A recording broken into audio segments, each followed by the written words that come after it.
तर सकाळ सकाळी माझी दिवसाची जी सुरुवात आहे ती ट्रॅफिक सिग्नल पासून झाली.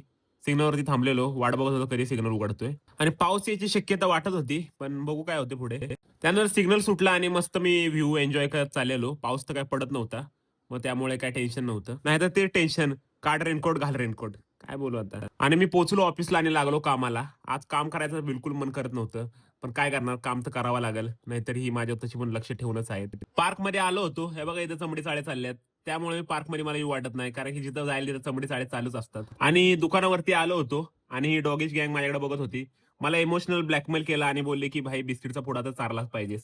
त्यामुळे बोललो, "चला आपण ह्यांना बिस्किटचा पुडा चारावा आणि जरा ह्यांची ऐश करावी." तर त्यांची थोडीशी ऐश वगैरे केली मी आणि दोघे पण खाण्यासाठी खूप एक्साइटेड होते आणि त्यांच्या चेहऱ्यावरती पण खूप खुशी होती.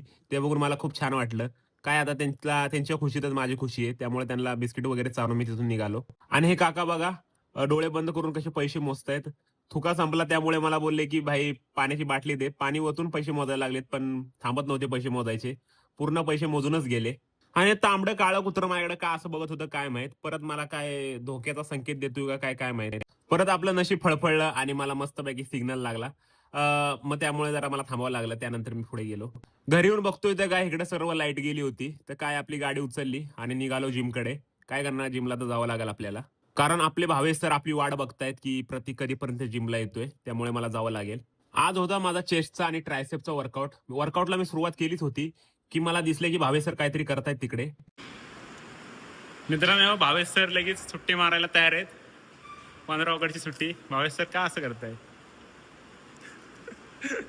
हे काही कारण नाही, जेन्युन कारण आहे बघा. 15 ऑगस्ट रोजी जिम बंद राहील. म्हणजे तुम्ही सच्चे भारतीय आहात भावेश सर. मला वाटलं तुम्ही पाकिस्तानी आहेत आतापर्यंत इतके दिवस वाटत राहिलं. सर एकदा सल्यूट करा देशासाठी.